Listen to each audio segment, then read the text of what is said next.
পুরা চট্টগ্রাম নগরের একটা নগর হিসেবে তার যে জীবনটা সেটা কিন্তু পুরোপুরি ধ্বংস করে দেওয়া হয়েছিল।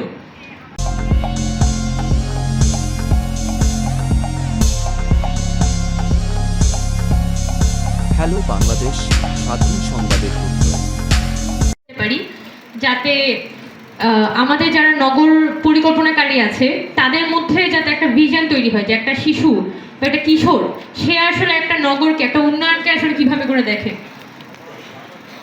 আমি যখন সম্ভবত টিনেজার ছিলাম, আমাদের চট্টগ্রামে আমার স্কুল ছিল Ispahani public school and college GC মোড়ে, আর আমার ভাইয়ের স্কুল ছিল নাসিরাবাদ বয়েজ হাই স্কুল। তো এই দুইটা স্কুলের জিসি থেকে 2 নম্বর গেট যাওয়ার যে রাস্তাটা, এবং এটা কিন্তু ছিল চট্টগ্রাম শহরের খুবই সুন্দর একটা রাস্তা। জ্যাম থাকতো, খুবই জ্যাম থাকতো, এটা সত্যি কথা। কিন্তু এই রাস্তার মধ্যে অনেক পুরনো গাছ থাকতো, অনেক বড় বড় গাছ থাকতো, এবং চট্টগ্রাম শহর সেটা কিন্তু খুবই দেখা যায় যে একটা প্রাণ প্রকৃতি, একটা সিনিক বিউটি, একটা শহর আর একটা প্রকৃতির যে একটা মেলবন্ধন হতে পারে সেটা চট্টগ্রামকে দেখলে কিন্তু বোঝা যেত। কিন্তু 2012 সালের দিকে ওই সময় কিন্তু চট্টগ্রাম যে তৎকালীন মেয়র ছিলেন ওনারা এই প্রজেক্টটা পাস করান যে চট্টগ্রামের মধ্যে একটা ফ্লাইওভার করতে হবে। এর আগে একটা ফ্লাইওভার হয়েছিল বহদ্দারহাট ফ্লাইওভার, কিন্তু 2012 সালে একটা নতুন ফ্লাইওভারের কাজ শুরু হলো যেটা ছিল আখতারুজ্জামান চৌধুরী ফ্লাইওভার। তো এই ফ্লাইওভারটা মোটামুটি আপনার মুরাদপুর থেকে আগ্রাবাদ পর্যন্ত পুরো এরিয়াটা তারা কভার করার চেষ্টা করে, এবং 2018 সালে সেই ফ্লাইওভারের নির্মাণ কাজ শেষ হয়। এবং এই যে ফ্লাইওভারটা একটা শহরের একদম প্রাণকেন্দ্রের মধ্য দিয়ে চলে গেল, সেটার ফলে ওই পুরা চট্টগ্রাম নগরের একটা নগর হিসেবে তার যে জীবনটা সেটা কিন্তু পুরোপুরি ধ্বংস করে দেওয়া হয়েছিল। এটাকে আমি কিভাবে আসলে বোঝাবো আমি জানি না, কারণ এটা খুবই একটা ব্যক্তিগত অনুভূতি। যে অনুভূতিগুলো আমরা যারা কিশোররা চট্টগ্রাম শহরে বড় হয়েছি, ছোটবেলা থেকে এই শহরটাকে দেখে এসেছি, তাদের সবারই কিন্তু একদম কালেকটিভ একটা এক্সপিরিয়েন্স ছিল যে এই শহরটা আসলে মরে গেছে।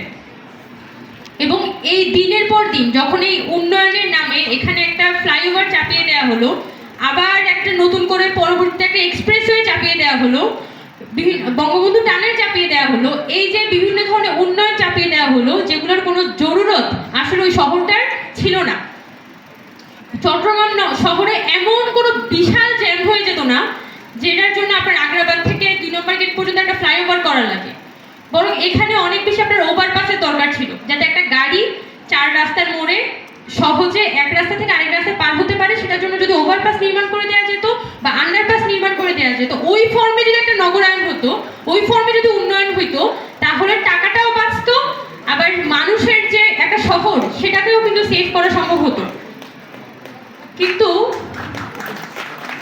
আমরা যদি আমাদের বিগত আমি বলবো না যে এখন খুব পরিবর্তন হয়েছে, এখন তো আসলে বর্তমান যারা সরকার আছে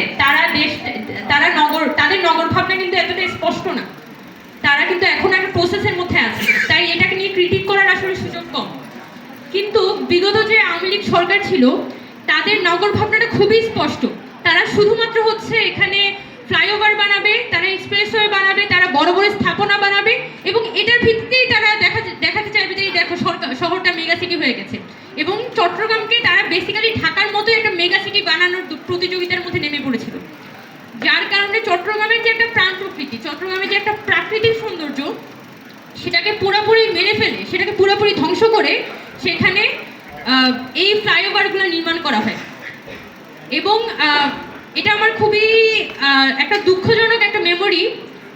চট্টগ্রামের তো চীনের দুঃখ যেরকম বলা হয় হুয়াংহো নদী, চট্টগ্রামের সেরকম একটা দুঃখ হচ্ছে জলাবদ্ধতা। আপনার আমি 2012 সালের একটা বৃষ্টির কথা বলতে পারি। আমাদের বৃষ্টি নিয়ে আমাদের অনেক অভিজ্ঞতা, জলাবদ্ধতা নিয়ে চট্টগ্রাম শহরের মানুষের অনেক অভিজ্ঞতা আছে, কিভাবে পুরো শহর ডুবে যায়। আমার ছোটবেলায় আমার জন্ম হয়েছিল চকবাজারে, কিন্তু আমার মাকে আমার 8 মাসের মাথায় চকবাজার থেকে চলে আসতে হয়, 2 নম্বর গেটে চলে আসতে হয়। তার কারণ চকবাজারে এত বেশি পানি উঠে, আমরা যখন কোলের বাচ্চা ছিলাম, 8 মাসের বাচ্চা ছিলাম, তখন আম্মাকে দেখা যেত খাটের উপরে বসে থাকতে হতো, সারাদিন নড়াচড়া করতে পারছে না, নিচে সব পানি থই থই করে বর্ষাকালে। ওই পরিস্থিতি থেকে বাঁচার জন্য আমার আম্মা চলে আসে পাহাড়ের উপরে 2 নম্বর গেটে, যাতে অন্তত পানিটা না ওঠে।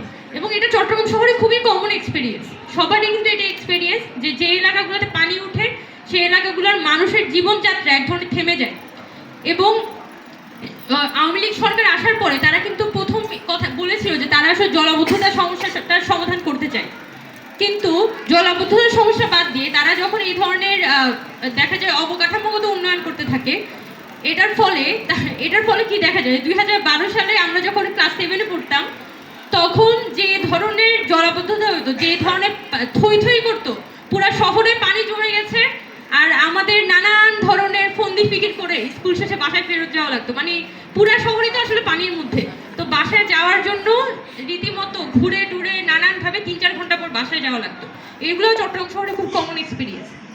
সেই ফ্লাইওভার হওয়ার পরে কোনো ধরনের পরিবর্তন হয়নি ওই জলাবদ্ধতার, বরং বর্তমানে কিন্তু আরো খারাপ পরিস্থিতি। 2019 সালে একজন সবজি বিক্রেতা, উনি কিন্তু চট্টগ্রামের 2 নম্বর গেটে একটা বাস থেকে নেমে, বৃষ্টির মাঝখানে বাস থেকে নেমে উনি ড্রেনে পড়ে মারা যান। তারপর একটা মেয়ের কথা বলতে পারি যে আগ্রাবাদে পা পিছলে ড্রেনে পড়ে 70 ফুট নিচে তার লাশ পাওয়া যায়।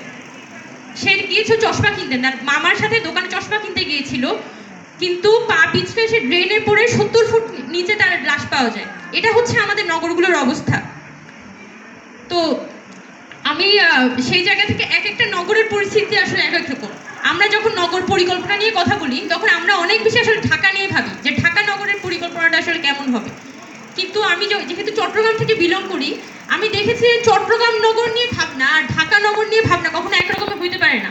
কারণ দুইটা আলাদা আলাদা নগর, মানে দুইটা আলাদা আলাদা শহর, তাদের জীবনযাপন কিন্তু সম্পূর্ণ ভিন্ন, তাদের স্ট্রাকচারটা সম্পূর্ণ ভিন্ন।